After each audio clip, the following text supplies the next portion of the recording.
guru yang ada di SMK Pariwisata, khususnya di prodi perhotelan dan pariwisata, ya, usaha layanan pariwisata. Kemudian saya ini kalau bergerak di bidang pendidikan kurang lebihnya udah 10 tahun, gitu ya, udah 10 tahun dan saya di sini sekarang tergabung di 2 asosiasi besar. Asita pasti tahu tuh, seluruh Indonesia pasti tahu, Asosiasi Tour Travel Agency of Indonesia, gitu ya. Jadi Asita itu adalah asosiasi perkumpulan pengusaha. Jadi yang legal, ya, artinya yang legal itu adalah yang diakui oleh pemerintah. Nah, kemudian yang kedua, saya di situ menjabat sebagai wakil koordinator kelembagaan dan pemerintahan. Sehingga nanti pada saat ada kegiatan-kegiatan yang berkaitan dengan pemerintahan, dengan dinas-dinas yang terkait, ya, instansi seperti yang kita sering berkolaborasi itu adalah dinas pariwisata.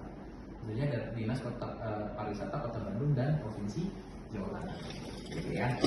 Nah, kemudian yang berikutnya adalah saya tergabung di Himpunan Pramuwisata Indonesia. Nah, mungkin ini yang akan ditanyakan ya tentang HPI-nya nih. Ya, siapa? Bagaimana peran HPI dalam meningkatkan kualitas SDM di sektor pariwisata? Oke.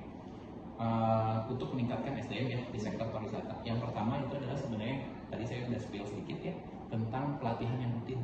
Jadi biarpun saya sudah sebagai menjadi anggota nih, keanggotaan saya sebenarnya dari 2009 saya, gitu ya. Tapi secara officially saya di 2022. Artinya saya ini sudah berjalan 4 tahun ya untuk mengikuti kegiatan-kegiatan tersebut.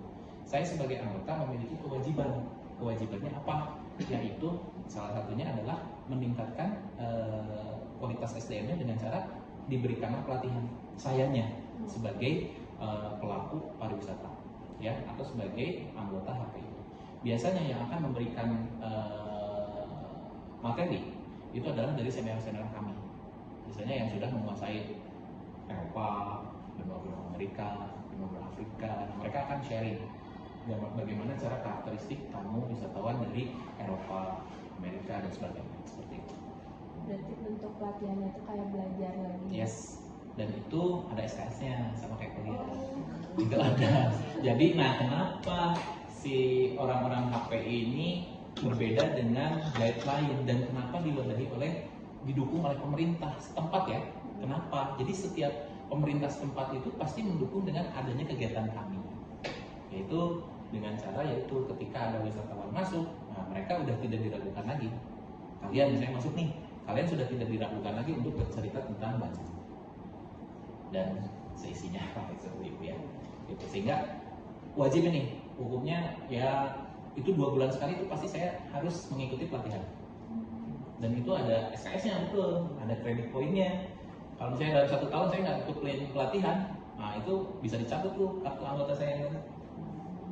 Ketat ya, karena ya itu nanti Pak Rohmat dapat ilmunya dari mana kalau nggak di-upgrade, ya kan?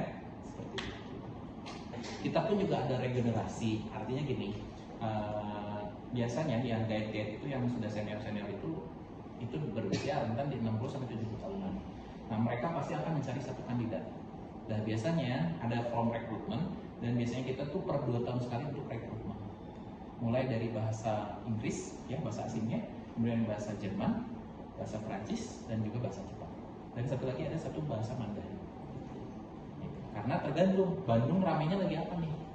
Oh, lagi ramai Eropa, ya udah rekrutmen Eropa. Bahasanya Jerman, Belanda pasti. Gitu. Yang agak sulit itu adalah bahasa Rusia. Sulit, susah. Di Bali aja kehitung jari lah, paling ada berapa orang gitu, hitung jari lah, gitu ya. Kurang lebih 10-an gitu. Karena Rusia itu memang paling susah dipelajari, tulisannya pun beda dengan kita, iya kan? Seperti itu. Aku mau nanya kan, setiap kegiatan tuh pasti selalu ada evaluasinya. Nah, itu tuh sistem evaluasinya gimana, Pak? Oke, untuk sistem evaluasi kegiatan apa segala macam kita udah nggak asing ya sama yang namanya forum feedback ya, di form atau dan sebagainya.